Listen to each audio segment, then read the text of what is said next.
আজকে আমরা আমাদের ক্লাসের পূর্বে আমি আমার মা জননী যিনি বৈকুণ্ঠ বাসিনী হয়েছেন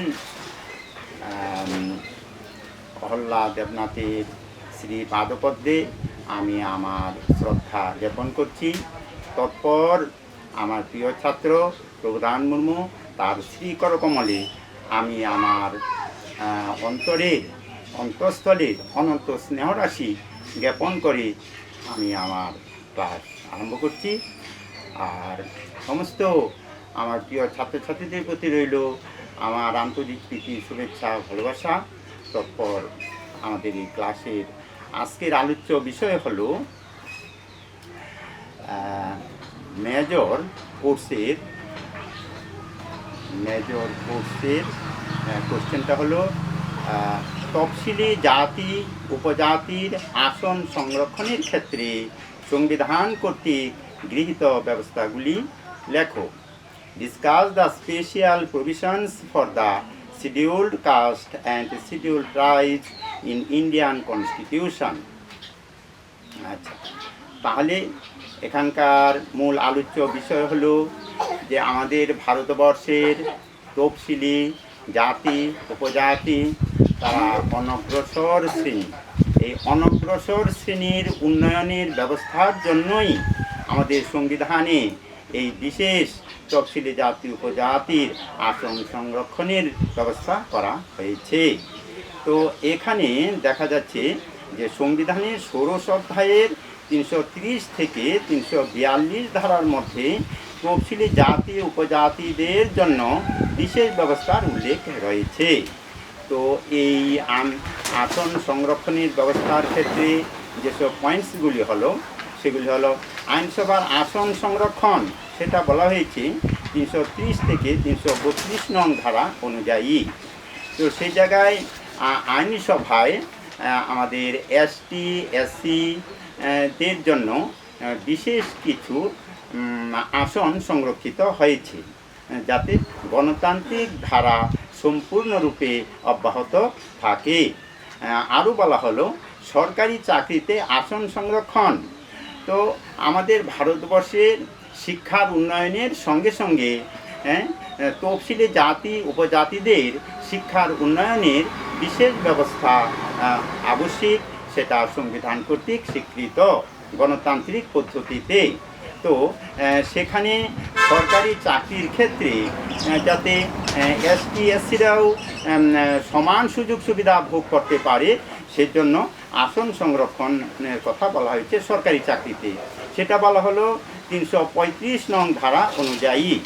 এবং সেক্ষেত্রে তফসিলি জাতিদের জন্য শতকরা ৯.৫% করা হয়েছে সেখানে। আর তফসিলি উপজাতিদের ক্ষেত্রে সেখানে ১৫% বলা হয়েছে।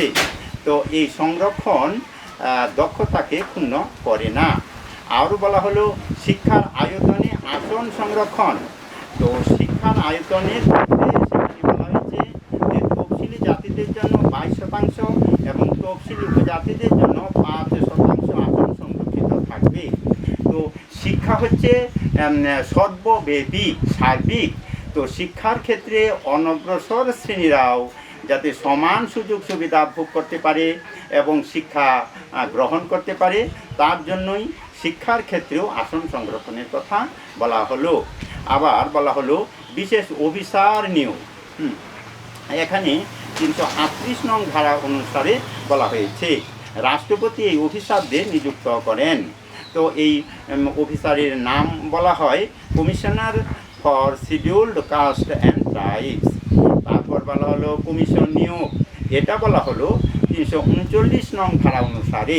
সেই জায়গায় রাষ্ট্রপতি যে কোনো সময়ে এসটি এসসিদের জন্য কমিশন নিয়োগ করতে পারেন। আরও বলা হলো কল্যাণমূলক পরিকল্পনা। তো সেটা বলা হলো ৩৭৫ নং ধারা অনুসারে। তো এসটি এসসিদের জন্য সামাজিক দিক থেকে বা রাষ্ট্রীয় দিক থেকে যে কোনো দিক থেকেই হোক কল্যাণমূলক একটা পরিকল্পনা করা যায়। তো সেটা সংবিধানে স্বীকৃত হয়েছে। এরপর হলো উপজাতির কল্যাণ দপ্তর। উপজাতিদের জন্য মন্ত্রী রয়েছে, আলাদা আলাদা মন্ত্রী রয়েছে। তারা তফসিলি উপজাতি জাতিদের জন্য বিশেষ চিন্তা ভাবনা করবে এবং তাদের ব্যবস্থা করে দেবেন। হ্যাঁ, এরপর হলো বিশেষ আদালত। তো তফসিলি উপজাতি জাতিদের জন্য বিশেষ আদালতের কথাও বলা হয়েছে সংবিধানে। আবার অন্যান্য সাংবিধানিক যে ব্যবস্থা রয়েছে সেটা হলো সংবিধানের 330 থেকে 342 ধারায় বলা হলো কি যে 15(4), 16(4), 17 এবং 19-এর 5 নং ধারায় তফসিলি শ্রেণীর জন্য বিশেষ সংরক্ষণমূলক ব্যবস্থা স্বীকৃত আছে। আচ্ছা, তারপর হলো বলা চলে যে আমাদের এই যে সংবিধানে বলা হলো যে তফসিলি উপজাতি জাতিদের জন্য বিশেষ সংরক্ষিত ব্যবস্থা, এটা জাতীয় ঐক্য, জাতীয় সংহতি এবং মানব শৃঙ্খল, মানবতার উন্নয়নের জন্যই এসব ব্যবস্থা গণতান্ত্রিক মতে আমাদের সংবিধানে স্বীকৃত হয়েছে। আচ্ছা, তো এরপর দেখা যায় যে এইসব সমস্ত ব্যবস্থার পরেও এই সংবিধানে যে তফসিলি জাতি উপজাতিদের জন্য ব্যবস্থা, এর জন্য কিছু সমালোচনাও আছে। তো সেই সমালোচনাগুলি হলো এই প্রকার যে তফসিলি সম্প্রদায়ের মানুষ দীর্ঘদিন ধরে এই সুবিধাগুলি ভোগ করার ফলে তারা এটাকে জন্মগত অধিকার বলে মনে করেছে এবং যা সমাজের পক্ষে অনুচিত। তো কথা হলো যে সংবিধানে যা স্বীকৃত আছে সেটা বংশ পরস্পরাই পেয়ে আসছে। তো এখন মনে করতে পারে অনেক নাগরিক যে হয়তো এটা জন্ম থেকেই তাদের অধিকার, হ্যাঁ, যেমন শিক্ষার অধিকার, বসবাস করার অধিকার এবং স্বাধীনতার অধিকার, এটা জন্মগত, তদ্রূপ যেন এই অধিকারগুলিও জন্মগত, এটা অনেকে ভাবতে পারে। এটা একটা সমালোচনা। আরও বলা হলো যে তফসিলি পরিবারগুলি সুবিধার জন্য যে সমৃদ্ধি লাভ করে, তার ফলে এই সংরক্ষণ ব্যবস্থার মধ্যে অনেক পরিবারের মধ্যে কিছু অসন্তোষ রয়েছে যে কেবলমাত্র এসটি এসসিরাই এই সুযোগ সুবিধা ভোগ করবে, অন্যরা এই সুবিধা থেকে বঞ্চিত হবে, এর মধ্যে কিছু কিছু অসন্তোষ দেখা দেয়। হ্যাঁ, এটা একটা কথা। আবার তফসিলি জাতি উপজাতির পরিবারদের অতিরিক্ত সুযোগ সুবিধা দেওয়ার ফলে অনেক দুস্থ পরিবার সুযোগ থেকে বঞ্চিত হচ্ছে। বলা হলো যে তফসিলি জাতিদের উপজাতিদের জন্য যে ব্যবস্থা দেওয়া হলো সেই ব্যবস্থাও মধ্যেও অনেক দুস্থ পরিবার সেই সুযোগ পাচ্ছে না, এটা বলা হলো একটা সমালোচনা। আর বলা হলো তফসিলি সম্প্রদায় যে সুবিধা ভোগ করে চলছে তার ফলে দেশের উন্নতির ব্যাঘাত ঘটেছে, এটা একটা সমালোচনা। যে তফসিলি উপজাতি জাতিদের জন্য সরকার যে ব্যবস্থা দিচ্ছেন সেই ব্যবস্থায় হয়তো সমগ্র দেশে সমাজ ব্যবস্থার মধ্যে কিছু উন্নতির ব্যাঘাত ঘটেছে, এটা একটা সমালোচনা। আচ্ছা, সর্বশেষে বলা যাচ্ছে যে সরকারি চাকরির ক্ষেত্রে তফসিলি জাতি উপজাতিদের সংরক্ষণ ব্যবস্থা সামগ্রিক ক্ষতি করেছে। বলল যে সরকারি চাকরির ক্ষেত্রে যে সংরক্ষণ ব্যবস্থাটা একটা সামগ্রিক ক্ষতির কথা বলে। একদিকে যেমন সাধারণ সম্প্রদায়ের মানুষেরা বঞ্চিত হচ্ছে, তেমনি দক্ষতার মাপকাঠিতে অনেক সময় বিচার হচ্ছে না, সেটা একটা সমালোচনা যে দক্ষতা বিচার হয় না চাকরির ক্ষেত্রে, এটাও সমালোচনা। আচ্ছা, সর্বশেষ কথা হলো এই যে সংরক্ষণ ব্যবস্থা, এটা গণতন্ত্রকে বজায় রাখার জন্য, সামগ্রিক দেশের মান উন্নয়নের জন্য, মানবতার মান উন্নয়নের জন্য, প্রগতিশীলতার জন্য এটা ব্যবস্থা করা হয়েছে। তো এ সকল ব্যবস্থা করা সত্ত্বেও প্রকৃতপক্ষে দেখা যাচ্ছে যে তফসিলি জাতি উপজাতি তাদের যেন সামগ্রিক একটা উন্নয়ন বাস্তবসম্মতভাবে সমাজে দেখা যাচ্ছে না। তো এই ক্ষেত্রে বলা হলো যে আইনগত ব্যবস্থার মধ্যেই সীমাবদ্ধ থাকলে চলবে না, সঙ্গে সঙ্গে সামাজিক ও রাজনৈতিক স্তরেও পরিকল্পনা গ্রহণ করা প্রয়োজন। তবেই তফসিলি সম্প্রদায়ের যথাযথ উন্নতি সম্ভব হবে।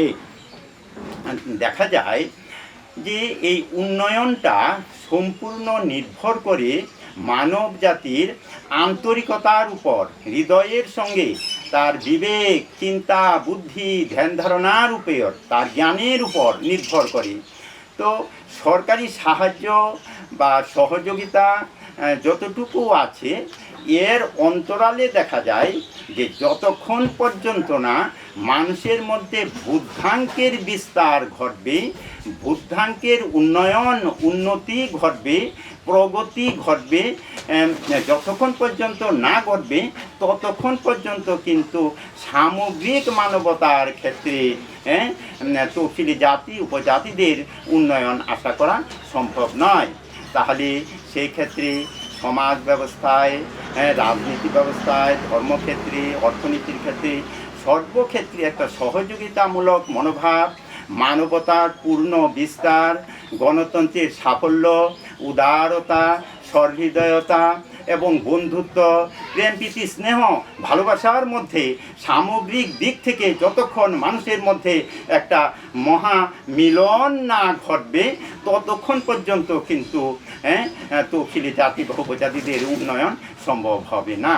তবে যাই হোক, আজকে আমাদের ক্লাসের এই আলোচনাটা করা হলো। এই আলোচনাটা তোমরা পড়বে, পরবর্তী দিনে আবার আলোচনা করা হবে।